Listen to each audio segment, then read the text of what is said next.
The Ernie Chambers Show.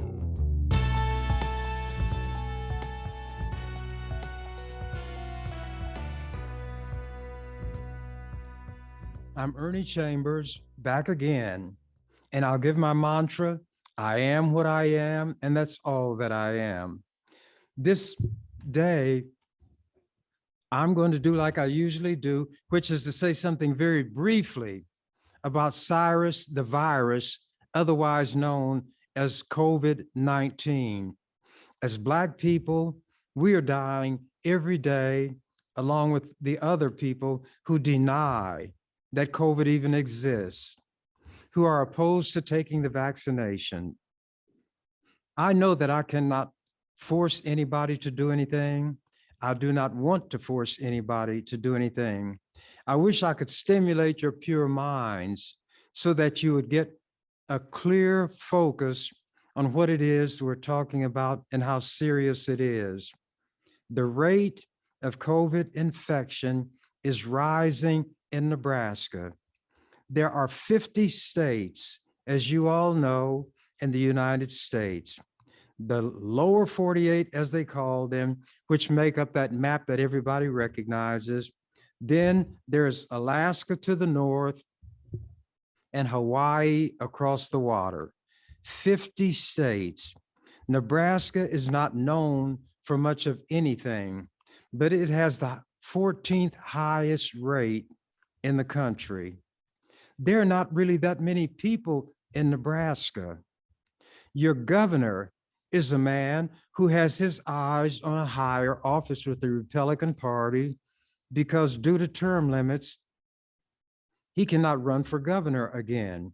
So he's going off on all these tangents, making these ignorant statements. And when I say ignorant, I mean from the sense of not knowing, lacking knowledge about what he's talking about, but he runs ahead anyway, like a bull in a china shop.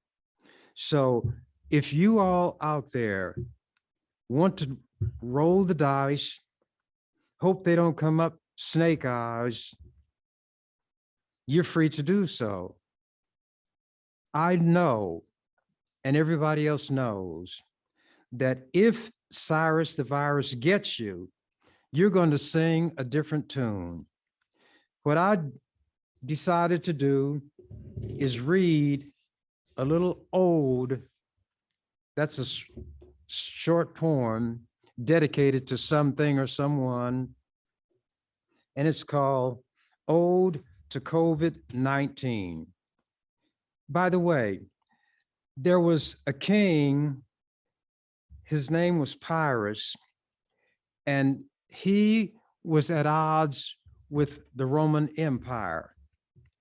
He had a fight with them on the sea, and he threw all of the forces he could muster into that battle, and he won. But in the process, he lost so much of his fighting capacity that he ultimately lost the war.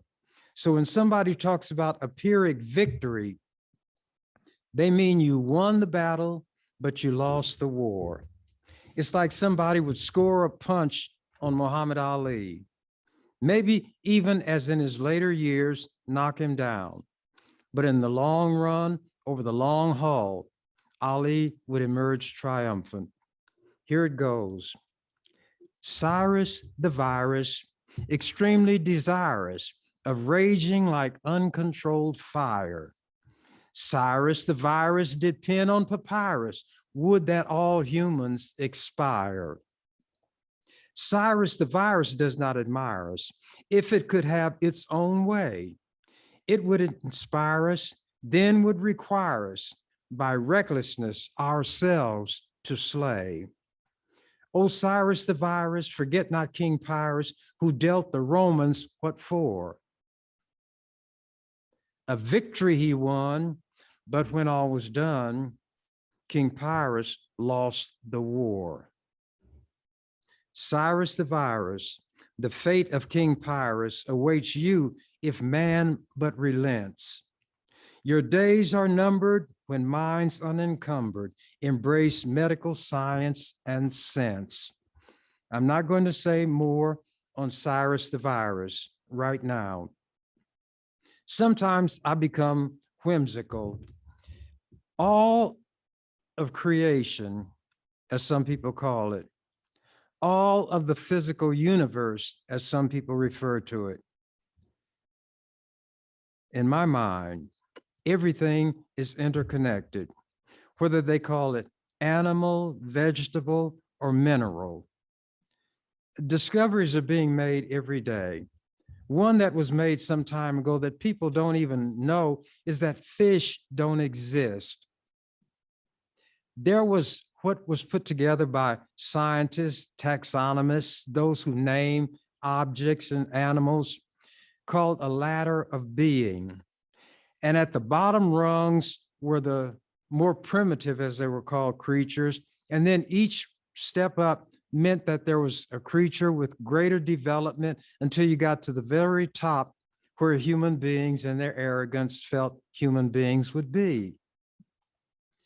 All creatures in the sea were referred to as fish, whether they had shells, whether they had spines, claws, and jaws, whatever, they all were called fish simply because they were under the sea.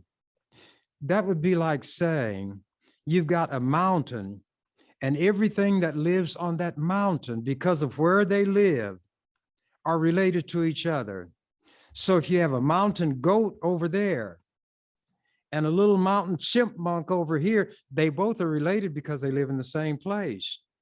And then if you have a human being, that human being is there. Therefore, the human being, the mountain goat, the little chipmunk, then bless Peter, a snake, and then some spiders are all related to each other because of where they live.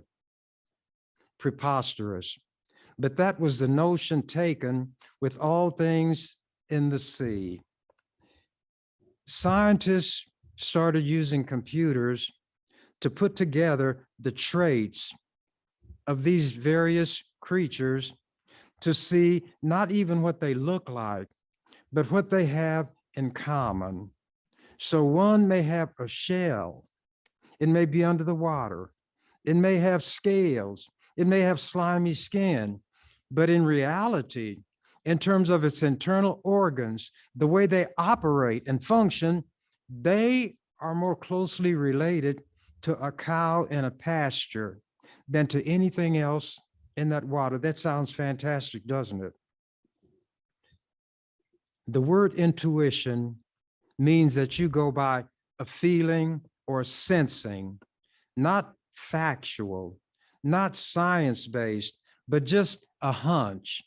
And hunches have led human beings astray to a great extent. There are plants that are considered weeds because humans don't understand the value they have. They could be medicinal in nature and have the cure for ailments and diseases that were overlooked because the lowly so-called weed was the source of the cure. Do you know why clover is considered a noxious weed? Because there were plants, oh, let me say this, factories. I don't want to confuse plants where automobiles and other things are manufactured with plants that grow out of the ground. They develop a herbicide. Someone pronounce the H when it's with herb, SH, not herbicide, herbicide. But however you pronounce it, it's still the same. It would eradicate clover. So to make money, they proclaim that clover is a weed. And that's how many things in this society wind up being misnamed and as a result, misused, unused, and confusion results.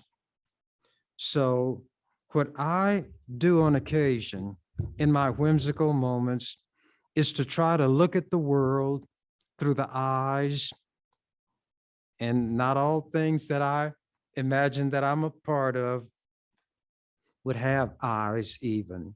But that's a figure of speech, meaning you're going to put yourself in the place of it whatever it is, that you're going to adopt that place and perceive the world the way that whatever it is perceives it.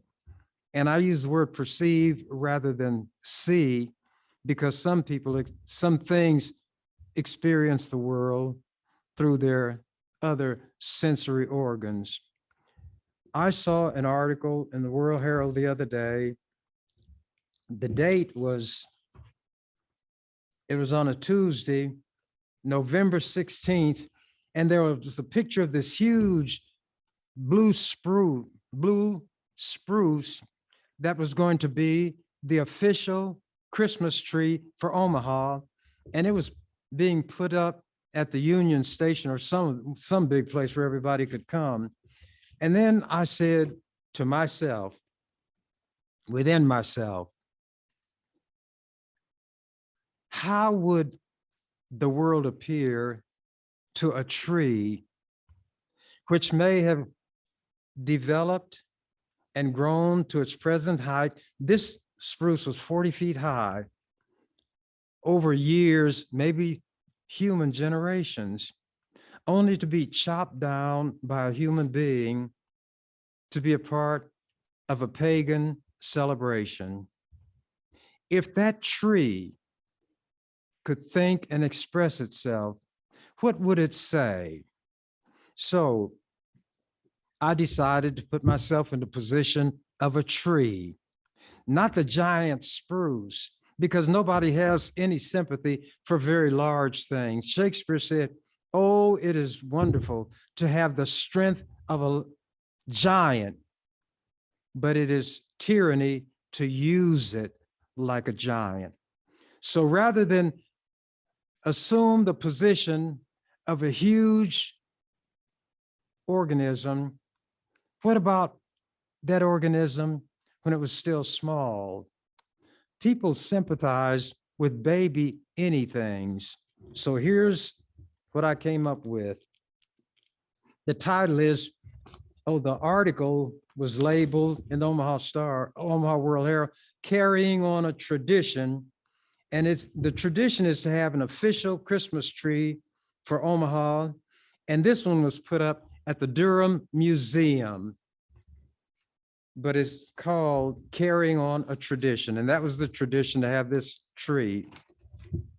The title of this rhyme, I don't call what I do writing poetry, but writing rhymes. And some people say, well, all poetry is verse, metered rhyme. If you write with meters and it rhymes, that's poetry. One who writes poetry is a poet. That which is produced is a poem, as opposed to prose. Carrying on a tradition, and I put in parenthesis, from perdition, because we're speaking from the standpoint of the tree. Christmas from a tree's perspective, it's very short. The mighty blue spruce shaded mother doe and baby fawn. Then one day, so tragically, the mighty spruce was gone. For the little spruces, 'twas a mournful, bitter cup. Sadly did they weep. We hope we never do grow up. Human beings viewed the spruce as just another tree. To the little spruces, 'twas a horrid destiny. Christmas time made humans joyful, little trees forlorn. Brokenhearted, they wished Jesus never had been born. Little trees would never know the Jesus irony. When he reached maturity, men nailed him to a tree. I wrote a soliloquy of a dandelion. And a soliloquy is when you talk to yourself. Here's what the dandelion said. But before that, I put a biblical verse, because these I handed out to the senators and they pray every morning, although it doesn't mean anything. And things which are despised hath God chosen. 1 Corinthians 1:28. You who from this world would take me, why not rather that God which did make me? Yes, that God which made the Lamb, did he not make me as I am? Respect you only the finer features? Who said you to value God's creatures? Are you with your small finite mind able the sum of the infinite to find? Shall a creature be doomed to offend because its purpose you don't comprehend? Ask the poet why oaks are made taller and stronger than the weeds they shade. You who formed neither sky nor sod, are you more knowing than all-knowing God? Weighed by a truer scale, you, oh so pious, may be found wanting, scant weightier than yon virus. Humans' whims come, and humans' whims go. Humans' vain glory, most fragile of snow, kissed by the sun, melts, evaporates, then vanishes, leaving no sign it has been. As I set forth my appeal as I ought, I cannot but wonder, is it for naught? Here's the summation. The dandelion, after making its appeal, I too exist and have a role to play. Let me cast a shadow. Now, what about weeds who are judged and misjudged? And there's something more to these rhymes than just weeds and dandelions. Apply it to the way human beings deal with each other. The arrogance, the ignorance from which flow all types of false notions, mistreatment, and other things that befall human beings. Here is a little rhyme that I started a lot of my poems, I may as well call them, but I say they're rhymes. When I'm going to use something from the funny papers, wisdom's a treasure. They who have mined it know that wisdom is where you find it. One need not take exotic trips. Wisdom is even in comic strips. A profound truth the wise have learned. The simplest of things should not be spurned. There used to be a program on the radio, and this is the way it would always start. It was a soap opera. Imperious man, look into your heart and dwell on this. And then they'd say something like, without the woman in my life, where would I be? But this is what I want you to focus on. Imperious man, look into your heart and dwell on this. Does a real distinction separate a good plant from a weed? It is argued that a good plant satisfies some human need. Based on this conclusion, plants described as good are tolerated, while weeds, on the other hand, are doomed to be exterminated. Nature, mother of all living things, if we but pause to listen, teaches she loves all her children, whether dim or if they glisten. Throughout history are plants which human ignorance condemned, only later to be found dread diseases to have stemmed. Have you never wondered why weeds unattended flourish so, while plants men cultivated oftentimes do scarcely grow? Weeds are Mother Nature's natural children, so are strong and hale, while each cultivated plant is but her stepchild, weaker and frail. Thus, the weeds we hate today may be discovered to our sorrow, to have been great curatives exterminated to our sorrow. So imperious man, ere singing, weeds have got no value song. Pause and think it possible, imperious man, you may be wrong. Now I'm going to get down to some earthly stuff. Here's an article from November 9th. Husker Hoops will continue to use song, Hoiberg says. Ricketts criticized the playing of this song, Lift Every Voice and Sing, often referred to as the Black National Anthem. The University of Nebraska will continue to play what's often referred to as the Black National Anthem before Husker basketball games, despite Governor Pete Ricketts' objection. Ricketts is not only a dumbbell, he is an out-and-out racist. Head men's basketball coach Fred Hoiberg said Monday that he had talked with Husker athletic director Trev Alberts and women's head basketball coach Amy Williams about continuing to play Lift Every Voice and Sing. Hoiberg said the three of them have decided to continue the practice. Last week, Ricketts criticized the practice as divisive. In a tweet, the governor said, quote, "There is only one national anthem for the United States. It's the Star-Spangled Banner.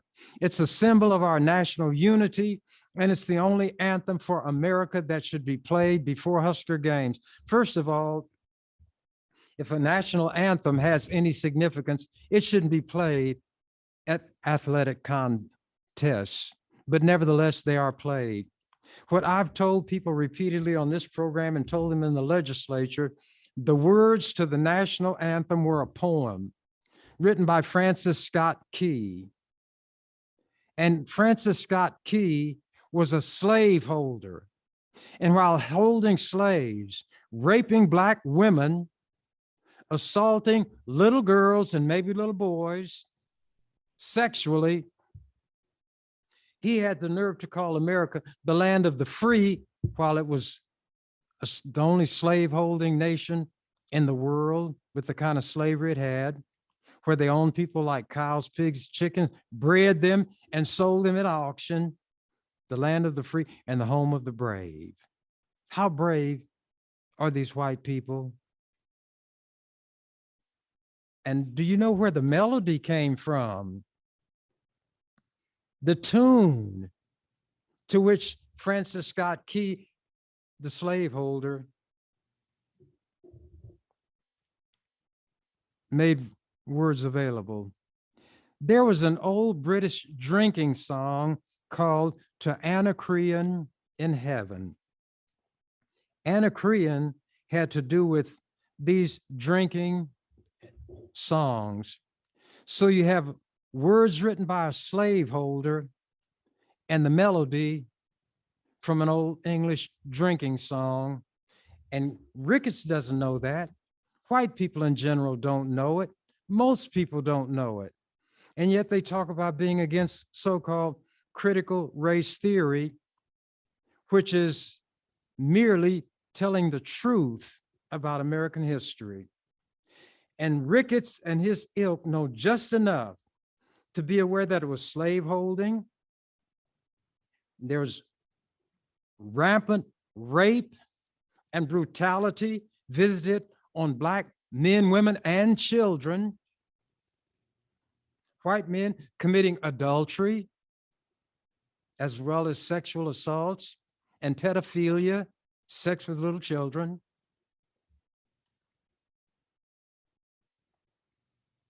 They have the nerve to talk about honoring this song whose origins they don't even know. They need to learn something about their history. Don't expunge it, learn it. Malcolm said the study of history is best able to reward our endeavors. Ricketts also tweeted, "If athletic programs are going to play other anthems, which is not the case, before games, what has historically been a moment of patriotic pride will become nothing more than a series of political gestures that will divide Nebraskans based on their identity rather than bringing us together." And everything he's doing right here is doing the very thing he says that playing Lift Every Voice and Sing would do. He's bringing about division. He's making a political gesture, and he's dealing with identity of white people as superior, anything related to non-white people is inferior and has to take second place. I don't know if he was in the military, although I never went overseas. I never shot at anybody. Nobody shot at me. I served 4 years in the Army and I got my honorable discharge. He didn't. I didn't do that for a flag. You know why I did it? I wanted to go to law school. I would go to finish my education without being drafted. They were drafted in those days. So I got in the ready reserves and I was subject to go overseas whenever that unit was called into service. And they were having all kind of outbreaks in Vietnam, Laos, Cambodia. And you never know when the unit would be activated. Even the National Guard gets activated. I had to do summer camps where you have active duty and then go to weekly gatherings. But at any rate, I did my time. Ricketts, as a rich kid, didn't, I'm sure. And I didn't do it for a flag, and nobody I talked to did it for a flag. None of the drill sergeants did it for a flag. A flag is a rag. It's a symbol. What you do these things for, if you're white people, or if you're people of any nationality, and you have a stake in the country, and are not there against your will, it's for the sake of that country and what it stands for. What would a Black man have to fight for in a war in which this country fought? Not against the enemy in front of us, but the enemy behind us in what would be called the homeland. Were we not treated like subhuman beings? We are fighting two enemies all the time. The ones in front we can see and are allowed to shoot and kill to benefit those enemies we have back here who want to treat us like dirt. I'm overseas and Johnny Jones, a white kid, is overseas. And letters are written back and forth. And letters cross in the mail. Johnny Jones writes home and says, that old Chambers, he's a good old boy. He's colored and everything, but he saved my life. Your son, Chester Jones.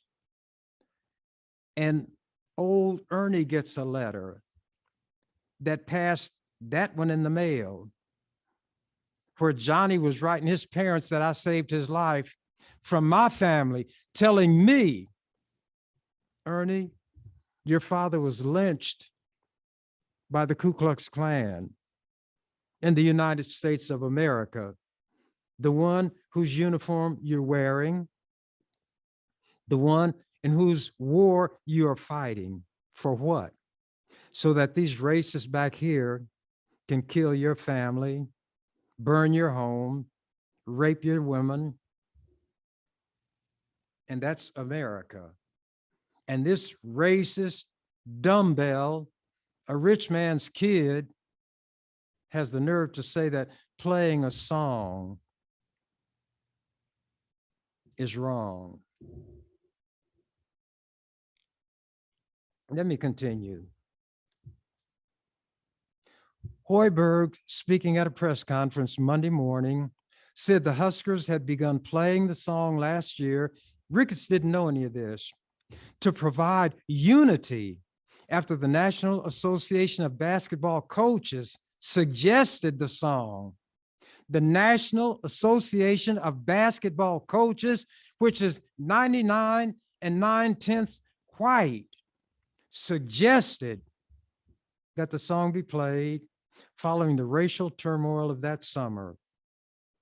In a statement, the group said the song is recognized as, quote, one of the most cherished of the African-American civil rights movement and is often referred to as the Black national anthem, unquote.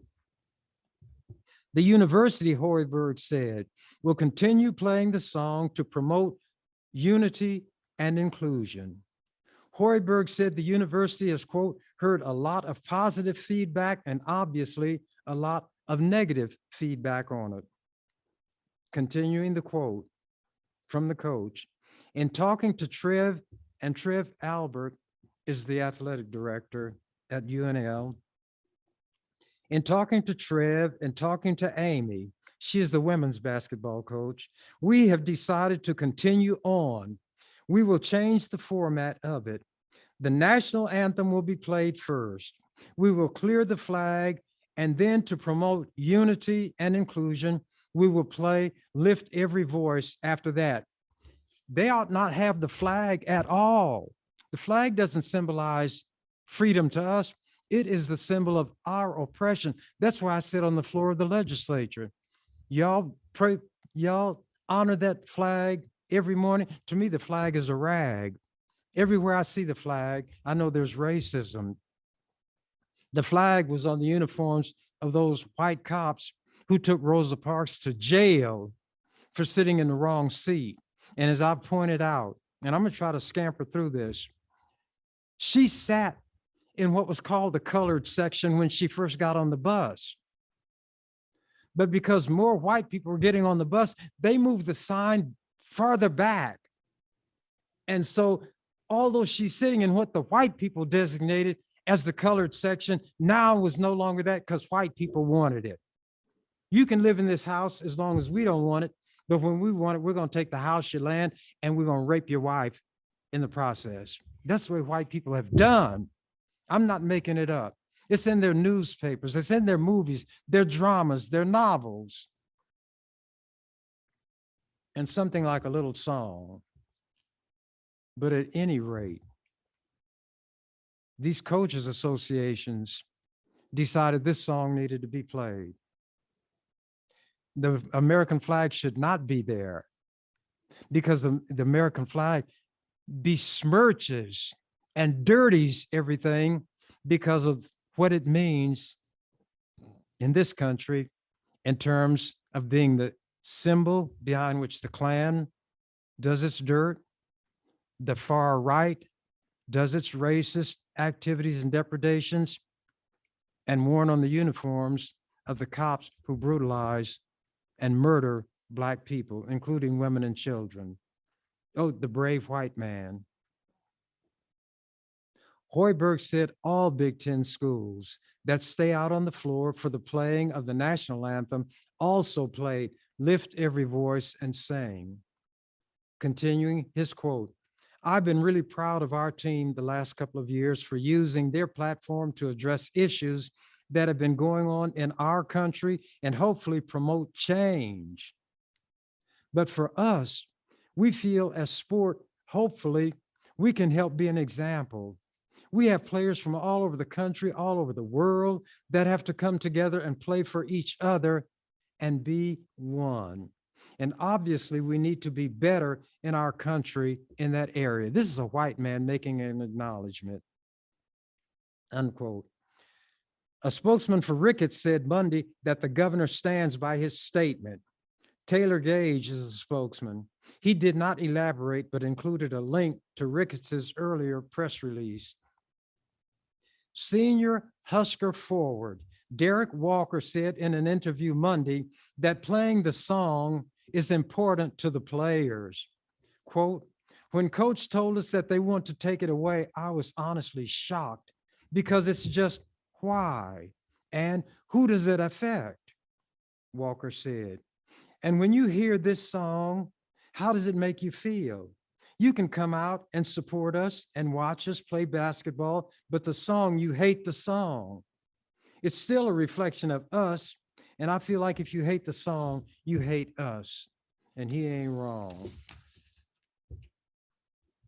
Walker said Hoiberg is, quote, innocent, unquote, and does not necessarily see the things that the members of the team go through, but he tries to understand and, quote, lets us know that we're not alone and he has our back, unquote.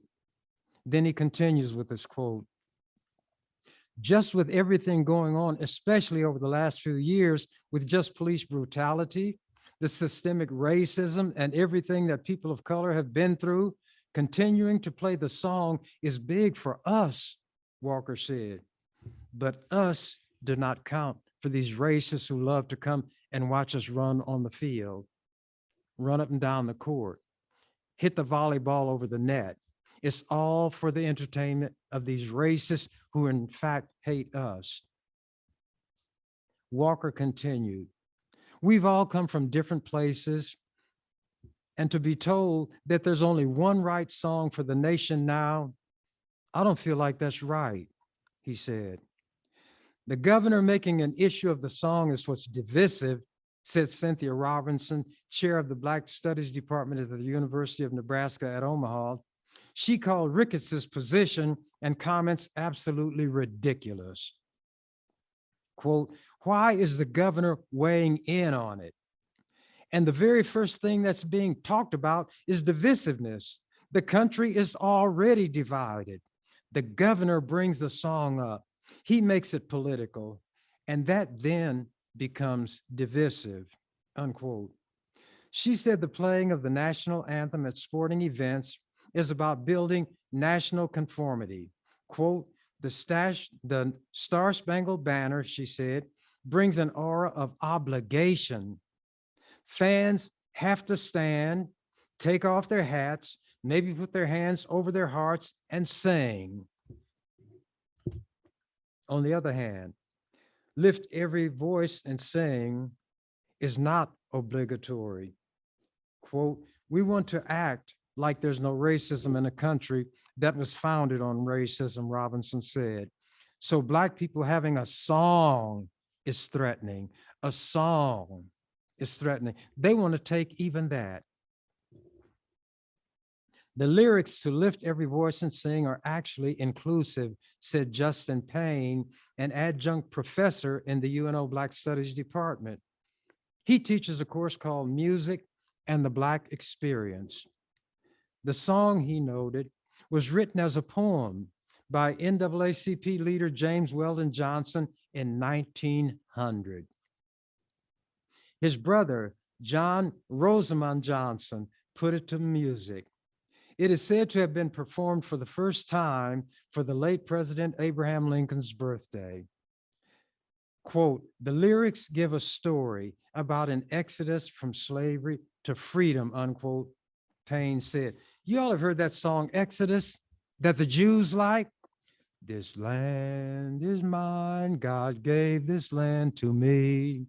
They don't say anything's wrong with that because Jews are brand X white people, but you let them get out of their place. Then that ugly thing called anti-Semitism rears its ugly head.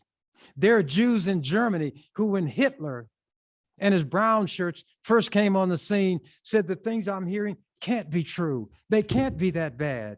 Just like there are Black people who don't want to believe these white people are as bad as they're going to be and are right now. Then when their neighbors started disappearing, rumors began to swirl, talking about gas chambers, about corpses being burned, mass graves.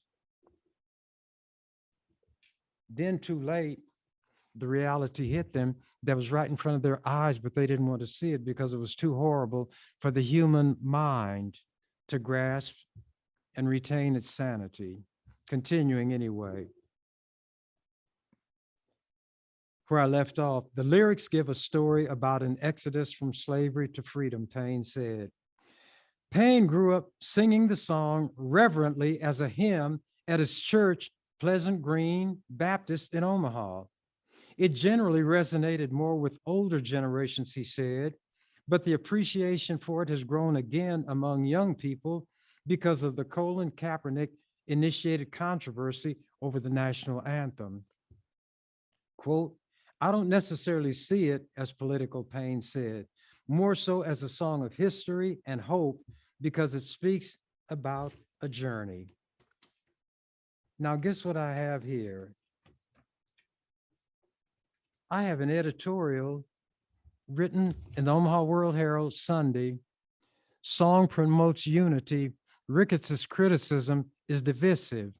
Then it quotes, "Shadowed beneath thy hand, may we forever stand, true to our God, true to our native land, our native land."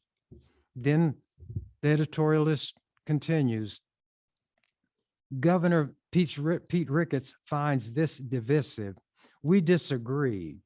And while we understand his political motive all too well, are saddened that the governor has taken to weighing in on every single cultural issue. Even a song rooted in the American story that celebrates freedom, even a hymn of reverence and gratitude to the same God the governor worships, and I would add, or pretends to worship. Even a song deeply meaningful to Black Americans as a recognition of their arduous journey from slavery toward American liberty." For those not familiar with this dust-up, Ricketts on November 5th issued an official statement complaining that "Lift Every Voice and Sing," which the NAACP in 1919 declared to be the Negro National Anthem, was being played alongside the Star-Spangled Banner before Husker basketball games. Ricketts' statement said, quote, "There is only one national anthem for the United States. It's the Star-Spangled Banner. It's the symbol of our national unity, and it's the only anthem for America that should be played before Husker games. If athletic programs are going to play other anthems before games, what has historically been a moment of patriotic pride will become nothing more than a series of political gestures that will divide Nebraskans based on their identity rather than bringing us together," unquote. In fact, writes the editorialist, it is Ricketts's comments that are divisive as they were needless. Were he seeking a solution rather than scoring cheap political points, he could have reached out to the athletic department behind the scenes, but solution and sensitivity clearly were not his goals. Let's rewind to the awful summer of 2020 in the wake of the murder of George Floyd and the protests it launched nationwide. Confronted once again with our country's struggles with race relations and equality, business and political leaders promised positive change as they have so often before. Ricketts was among them. After a kerfuffle, that means a little dust up, over his referring to Nebraska Black leaders as "you guys," which was misheard or misstated as his saying "you people." No, he said "you people." And a tape of what he said was doctored to try to put in the words "you guys." He said "you people," and all of the Black people there knew what he said. They took it as an insult. Some walked out. He didn't say "you guys." And that's not the kind of terminology the governor uses anyway. Even when he's talking to white people, he doesn't say "you guys," but he's a liar and a trickster. He puts the devil to shame. And the devil said to me one time, "Chambers, don't give Ricketts to me. We don't do the things he does. We don't stoop to the depths he stoops to.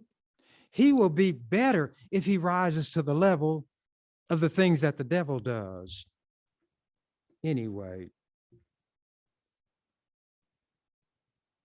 Ricketts told Black radio personality William King he was, quote, "learning the culture," unquote, of the African-American community. At a separate news conference, he said issues for communities of color and access to equal justice, quote, "are real and important." That's what he said when he was in his lying mode.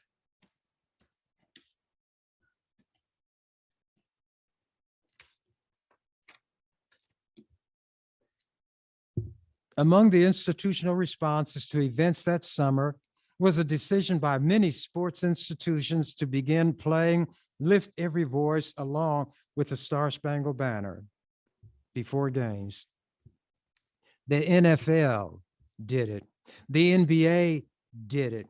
The National Association of Basketball Coaches suggested it for college games, and all Big Ten teams that stay on the floor for the playing of the national anthem now also play Lift Every Voice and Sing. And you got this idiot racist governor in Nebraska carrying on like he's doing because he's imitating the things he thinks will put him back in office in another capacity because he can't run for governor again. Continuing.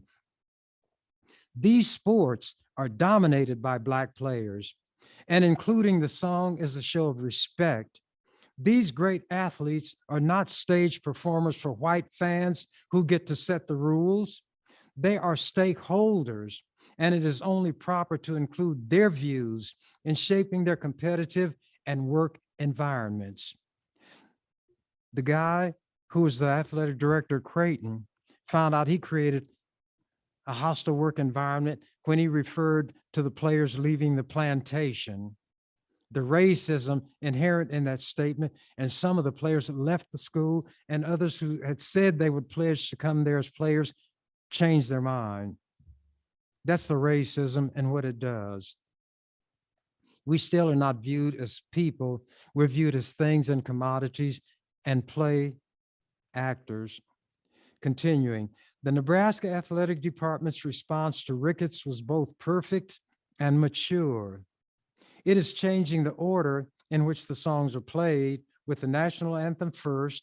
Men's basketball coach Fred Hoiberg said, next, quote, we will clear the flag, and then to promote unity and inclusion, we will play Lift Every Voice after that. Nobody has ever said the national anthem stands for unity and inclusion because it has so many lies in it.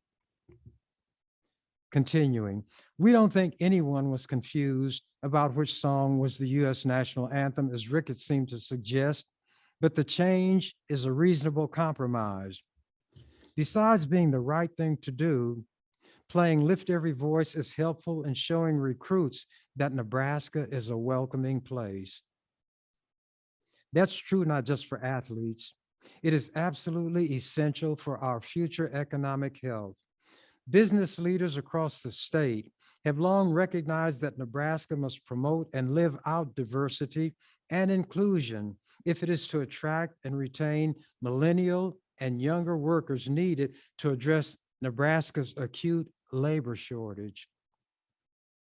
The Ricketts administration drew praise on these editorial pages for adding $10 million to its campaign called The Good Life is Calling to attract these workers, but the governor routinely undercuts the needed messaging.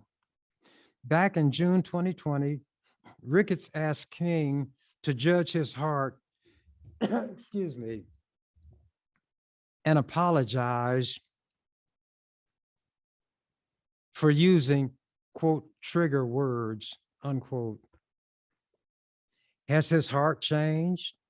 Or perhaps the potential for GOP political gain from hooey, such as overhyping critical race theory and criticizing hymns, is just a lot more important to him, his political future.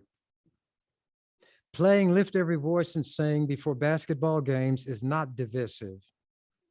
It is respectful and extends a musical hand for us all to grasp in unity. Ricketts's regrettable choice to put politics before equality and inclusion deepens the division that is tearing at our national fabric. We would be better served if our leaders instead chose to promote healing. That's from the World Herald. And their history is spotty and not good. But you can give some slack about what was when what is now is erasing that bad, trying to rectify it after acknowledging it.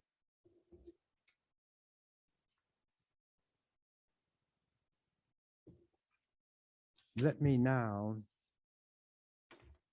go to something else.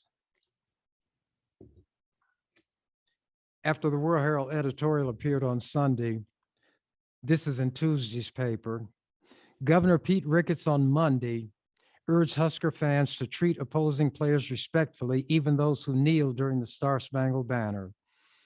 The governor spoke out about the fans who shouted at 3 Maryland volleyball players when they took a knee before the Maryland-Nebraska volleyball match Friday night.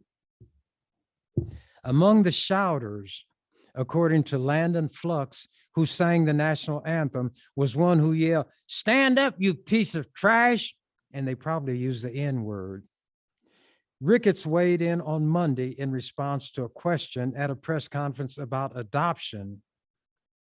At a press conference dealing with adoption, people still wanted to know about this divisiveness the governor caused. Quote from Ricketts, "I think it's disgraceful to kneel before the national anthem, especially when we're talking about Veterans Day," the governor said. "We have people who died for this flag. Nobody died for the rag. If they died for a purpose, it was what the country stands for, not a piece of cloth. If they cared about that rag, they wouldn't put it on bikinis that women use to cover their crotches, on what men's jock straps are called. Their banana hammocks are made out of it, bandanas that these bikers wear. And the US code says that the flag should never be a part of any athletic uniform, but it's a part of all of them. It is on the uniforms worn by referees. The flag should never come in contact with the ground. But when a player with a flag on his uniform or a flag on his helmet hits the ground, where is the flag? On the ground, then they pretend that the flag means so much. That's nonsense. It's never to be a part of an advertisement. You see garbage trucks riding with flags on them. But anyway, here's what Ricketts said after saying people died for this flag.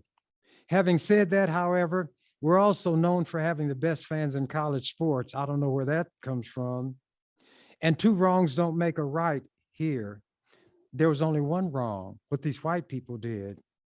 Quote, "Our fans should be respectful to the teams that come in from other places," unquote. If they're not, then Nebraska's going to be off the schedule. That's what he's concerned about, and the athletic department.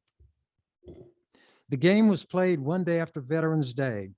The incident, now get this, the incident left several Husker players in tears. After the match, Coach John Cook said that he was disappointed at the fan behavior and that a volleyball match was not the place to express those personal views. University of Nebraska Lincoln Chancellor Ronnie Green and Nebraska Athletic Director Trev Alberts also called for respect, and Alberts apologized to the Maryland volleyball program. After the match, the Nebraska players met with Maryland players at the net to apologize for the pregame incident. These athletes understand things, and these racists in the stands understand them too, but they're not going to do us right. And why do I not like your governor? Your governor took out after me before he even got elected. These racists know that if they attack me, it helps them politically. Here's an article from a newspaper out west called the Lexington Clipper Herald. And this story was written May 10th, 2014, before the governor was even elected. Lexington, Nebraska.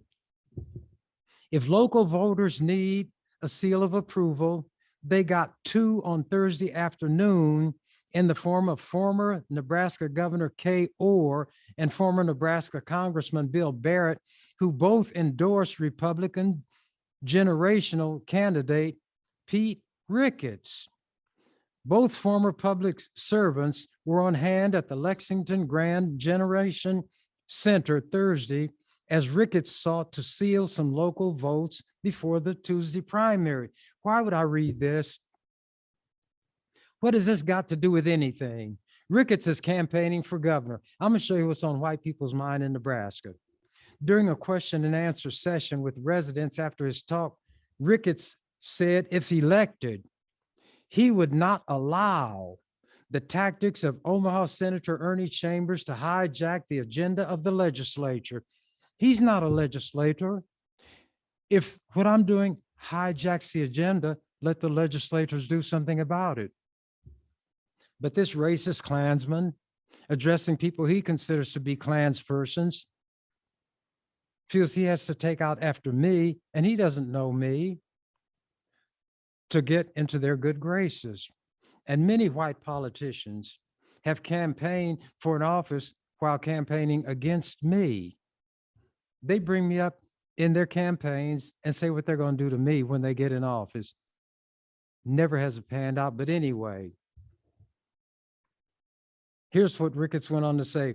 Ernie is a smart man, but he is one man. You have to have a coalition to set the legislative agenda. I want to grow that coalition so we don't get tired of talking about mountain lions, Ricketts said. Now, here's a man running for governor talking about building a coalition in the legislature of white people against one black man. And there are black people who don't even know the power that I had there, the power I exercised, the way I dominated the process, the proceedings, and was on white people's mind all over this state. They didn't ask him about whoever he was running against. They didn't ask about anybody in the legislature. They asked about one man, and you're looking at him. And you all who are black in this district who voted for me knew what you were doing. And I have never betrayed this community. As I say, this blood is in my community. This community is in my blood. The governor, when I got the bill passed to abolish the death penalty, and he vetoed it, he wanted to try to get senators to vote against overriding him, not by saying that something's wrong with the death penalty, but that they would be identified with Senator Chambers. That's how much terror they have of me. Listen to this. This is from May 27, 2015 World Herald. The governor used the veto signing to make another appeal to lawmakers he hopes to flip on the repeal of the death penalty bill because it had passed. Quote, "This is a matter of public safety," he said. "It's also a matter of making sure our prosecutors have the tools they need to be able to put these dangerous, hardened criminals behind bars." Even though I disagree with that, he's entitled to his opinion. But then he crossed the line. Several times Tuesday, the governor linked supporters of repeal with Omaha Senator Ernie Chambers, who introduced LB 268 and has worked for decades to abolish capital punishment. Quote from Ricketts, "A vote with Senator Chambers to repeal the death penalty sends the message to criminals that Nebraska will be soft on crime," Ricketts said. You see the depth to which that gutter snipe will stoop, and you wonder why I call him the things that I call him, but I haven't called his mama a name. I feel sorry for her for birthing such a one as him into the world. You won't see profanity come out of my mouth. There are enough words in the English language for me to describe my enemies, but then I understand English and speak it better than they do. Chambers said Tuesday he believes senators who supported his bill through 3 rounds of debate did so as a matter of principle. Then in the Lincoln Journal-Star of the same date, Chambers said supporters of repeal will not be voting with him, as Ricketts suggested several times Tuesday. They're voting on the basis of their conscience. They're voting with a conservative movement around the country against the death penalty. They're voting with Pope Francis and the Catholic Church and with their colleagues who are the same party and persuasion, he said. Most of those senators have cast their votes based on conscience 3 times, he said. This is a shining moment for the legislature, Chambers said. We can take this state out of that period of darkness and bring it into the light of civilization and humane justice. There was a Christmas birthday card that Ricketts sent to me on my 80th birthday, and I sent it back to him. And here's the headline from the World Herald. It was July 15th, 2017. 80-year-old Omaha senator calls Ricketts' message sour sarcasm. A recent birthday card from Governor Pete Ricketts was not considered Nebraska nice by the state's oldest state legislator. State Senator Ernie Chambers, who turned 80 on Monday, called the best wishes expressed by the governor sour sarcasm in a written response Friday. Chambers, who has frequently clashed with Nebraska governors, see, I don't throw a rock my hand and hide my hand. I don't need a lot of company along with me, and I go after the big people, not the little ones. I help the little ones. Chambers, who has frequently clashed with Nebraska governors during more than 4 decades in office, said there was bad blood between him and the Omaha Republican even before Ricketts took office in 2015. And I read to you where Ricketts said he was going to come to the legislature and build a coalition against me. The North Omaha senator wrote that he could not have a wonderful summer, as Ricketts had urged in his birthday card, because of the governor's, quote, heartlessly mean, cruel vetoes earlier this year that cut funds from the developmentally disabled and providers of social services. I'm the bad guy. I'm fighting for the developmentally disabled, for additional funds for those who provide social services. And he's got a lot of people believing I'm the enemy. I'm sending messages to criminals, but he's the one actually hurting them.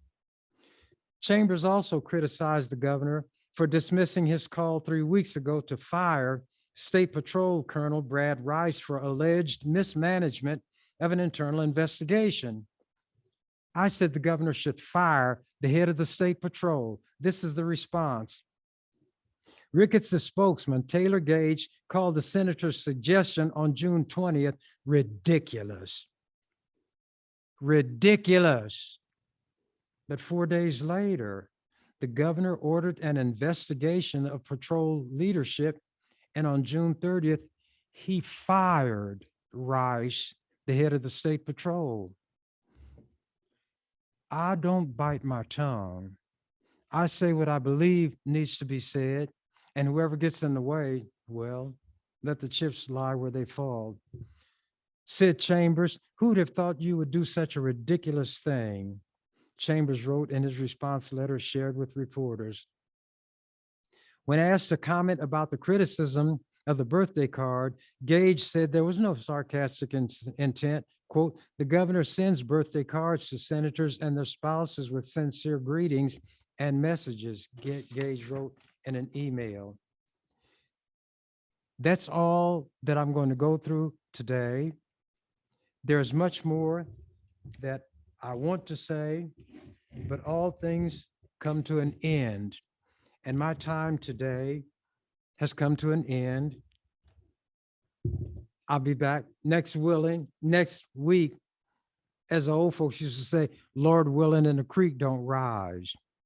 But to sign off, as I always do, in the words of the canary, who was told that the door to his cage was open, I'm out of here. Thank you for watching The Ernie Chambers Show. If you'd like to make suggestions, email us at ewcfacts@gmail.com. That's ewcfacts@gmail.com. This has been an EWC Communication production.